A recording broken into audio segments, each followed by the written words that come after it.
జై శ్రీమన్నారాయణ. శ్రీమద్భగవద్గీత 10వ అధ్యాయము విభూతి విస్తర యోగము 35వ శ్లోకము. బృహత్సామ తథా సామ్నాం గాయత్రీ ఛందసాం అహం మాసానాం మార్గశీర్షోహం ఋతూనాం కుసుమాకరః. ఓం.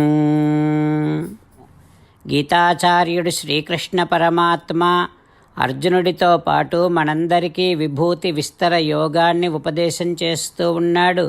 పరమాత్మ ఈ రకంగా అంటూ ఉన్నాడు, అర్జున, సామవేద మంత్రములలో నేనే బృహత్సామము, ఛందస్సులలో గాయత్రి ఛందస్సును నేనే.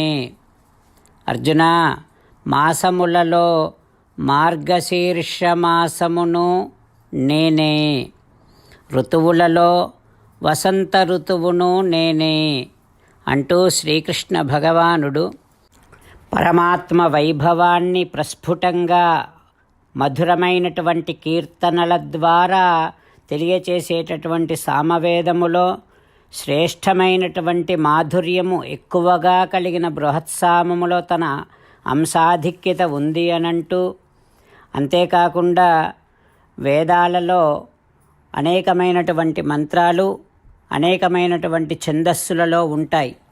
24 అక్షరములు కలిగినటువంటి ఛందోబద్ధమైనటువంటి మంత్రాన్ని గాయత్రీ మంత్రము అంటాం.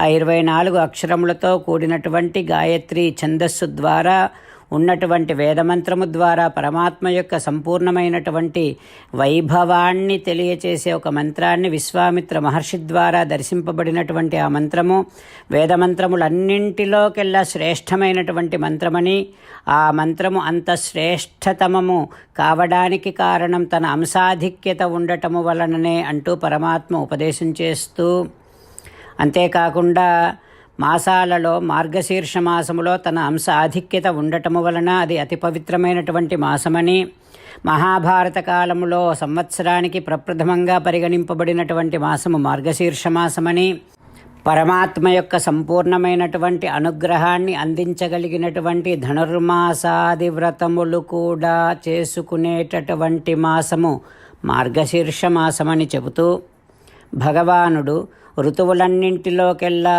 వసంత ఋతువు రాజులాంటిదని, ఆ వసంత ఋతువులో తన అంశ ఆధిక్యత ఉంది అంటూ భగవానుడు తన యొక్క వైభవాన్ని మనందరికీ స్పష్టపరుస్తూ ఉన్నాడు. ఆ పరమాత్మ యొక్క దివ్యమైనటువంటి విభూతి విస్తారాన్ని మనసారా ఆస్వాదిస్తూ శ్రీమన్నారాయణున్నే శరణు వేడుకుంటూ, సామవేదము అనే పేరు విన్నప్పుడల్లా, బృహత్సామము అనే పేరు విన్నప్పుడల్లా, గాయత్రీ మంత్రము అనే పేరు విన్నప్పుడల్లా, గాయత్రీ మంత్రమును విన్నప్పుడల్లా, గాయత్రీ మంత్రమును అనుసంధానము చేసినప్పుడల్లా, మార్గశీర్ష మాసము, ధనుర్మాస వ్రతము, తిరుప్పావై ఇటువంటి పేర్లు విన్నప్పుడల్లా, వసంత ఋతువు అనే పేరు విన్నప్పుడల్లా, వసంత ఋతువు వచ్చినప్పుడల్లా ఆ శ్రీమన్నారాయణుని యొక్క శ్రీకృష్ణ భగవానుడి యొక్క దివ్యమైనటువంటి అంశాధిక్యతను వాటన్నింటిలో గమనిస్తూ ఆస్వాదిస్తూ శ్రీమన్నారాయణున్నే శరణు వేడుకుంటూ పరమాత్మ పలికిన పలుకులను అదేవిధంగా పలికే ప్రయత్నం చేద్దాం. బృహత్సామ తథా సామ్నాం గాయత్రీ ఛందసామహం మాసానాం మార్గశీర్షోహం ఋతూనాం కుసుమాకరః. అంతేకాకుండా మనం ప్రతిరోజు శ్రీమన్నారాయణుడికి ఒక 8 పనులు చేస్తాం అని మాట ఇద్దాం. ఎందుకంటే శ్రీకృష్ణ భగవానుడు 18వ అధ్యాయములో 65 నుండి 70వ శ్లోకాల ద్వారా శ్రీమద్భగవద్గీత అంతటికీ సారభూతముగా మనకు 8 పనులు చేయమని చెప్పాడు. అలా చేస్తే చాలు, నేను మిమ్మల్ని అన్ని విధాలుగా రక్షిస్తా అని ప్రమాణపూర్వకముగా ప్రతిజ్ఞ కూడా చేశాడు. అందుకని శ్రీమద్భగవద్గీతను అంతటినీ విన్న తర్వాత అర్జునుడు కూడా చివరకు కరిష్యే వచనం తవ, కృష్ణ నువ్వు చెప్పినట్టే చేస్తా అని అన్నాడు కనుకనే భగవానుడు అర్జునుడికి అన్ని విధాల విజయాన్ని అందించాడు. మనం కూడా ప్రతిరోజు శ్రీమన్నారాయణుడికి ఆ రకంగానే మాట ఇద్దాం. 8 పనులు చేస్తాం అని మనము మాట ఇస్తే అది అష్టాక్షరీ మహామంత్ర జపము చేసినటువంటి ఫలితాన్ని మనకు ప్రతిరోజు ఇస్తుంది. ఇట్లా మాట ఇవ్వటం కంటే గొప్ప పూజ, యజ్ఞము, తపస్సు మరొక్కటి లేనే లేదు. అందుకని నేను అంటూ ఉంటాను, మీరు మనస్సులో భావిస్తూ ఉండండి. ఈ రకంగా మనము మాట ఇస్తూ ఉంటే శ్రీకృష్ణ భగవానుడి ముఖారవిందములో కలిగేటటువంటి ఆనందాన్ని మనం ప్రతిరోజు దర్శిద్దాం, ఆస్వాదిద్దాం. జై శ్రీమన్నారాయణ. హో శ్రీమన్నారాయణ, నువ్వు చెయ్యమన్నట్టే నేను నిన్నే సంతతము ధ్యానము చేస్తూ ఉంటా. హో శ్రీమన్నారాయణ, నువ్వు చెప్పినట్టే నేను నీ భక్తుడిగానే ఉంటా.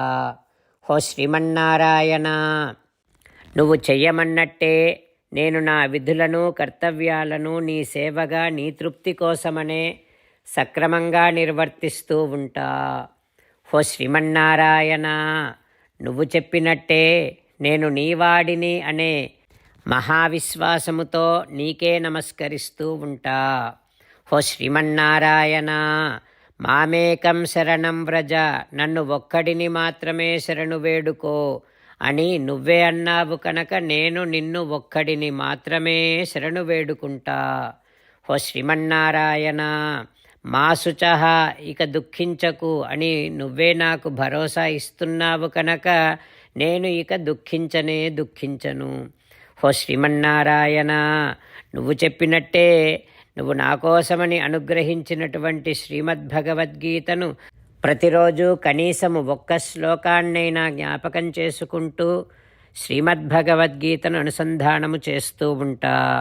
హో శ్రీమన్నారాయణ, నువ్వు చెప్పినట్టే నువ్వందరి కోసమని చెప్పినటువంటి శ్రీమద్భగవద్గీతను తెలియని భక్తులందరికీ తెలియచేసే నా వంతు ప్రయత్నాన్ని నేను నిరంతరము కొనసాగిస్తూనే ఉంటా. హో శ్రీమన్నారాయణ, నేను నువ్వు చెప్పినట్టే చేస్తా, నీకు నచ్చినట్టే ప్రవర్తిస్తా, నీకోసమే పని చేస్తూ ఉంటా. కరిష్యే వచనం తవ. ఇప్పుడు శ్రీమద్భాగవతాన్ని అనుసంధానం చేసుకుందాం. శ్రీమద్భాగవత గ్రంథానికి నమస్కారం. నిగమకల్పతరోర్గలితం ఫలం సుఖముఖాదమృతద్రవ సంయుతం పిబత భాగవతం రసమాలయం ముహురహో రసికా భువి భావుకాః. శ్రీసుఖ యోగీంద్రుల వారికి నమస్కారం.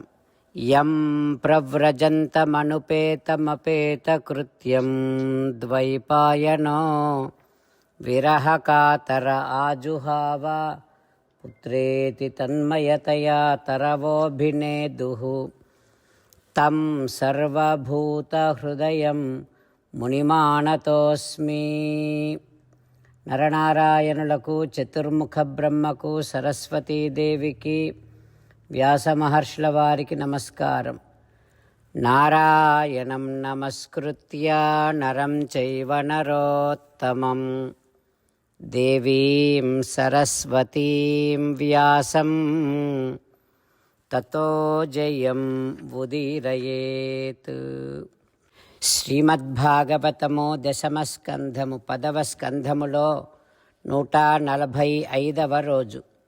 సూత మహానుభావుడు శౌనకాది మహర్షులందరికీ ప్రవచనం చేస్తూ ఈ రకంగా చెబుతూ ఉన్నాడు. ఓ మహర్షులారా, శ్రీసుఖయోగీంద్రుల వారు పరీక్షిన్నరేంద్రుడికి శ్రీమద్భాగవతాన్ని ఉపదేశం చేస్తూ ఇలా చెబుతూ ఉన్నాడు. ఓ పరీక్షిన్నరేంద్ర, యశోదాదేవి కృష్ణుడిని కట్టివేసే ప్రయత్నం కొనసాగిస్తూనే ఉంది. చెమటలు పడుతున్నా, కొప్పు వీడిపోయినా, కొంగు జారిపోయినా ఆ ప్రయత్నాన్ని మాత్రం మానటం లేదు. అట్లా కష్టపడుతూ ఉండేటటువంటి తల్లిని చూచాడు కృష్ణుడు. దృష్ట్వా పరిశ్రమం కృష్ణ కృపయాసీత్ స్వబంధనే. కట్టరాని తన్ను కట్టెదనని చింత కట్టుకొనిన తల్లిన్ కరుణ చూచి. తల్లి కష్టాన్ని చూస్తూ ఉన్నాడు. ఆమె తనను కట్టాలి అనేటటువంటి ప్రయత్నాన్ని కొనసాగిస్తూ ఉండటాన్ని చూచి కృష్ణుడు జాలిపడుతూ ఉన్నాడు.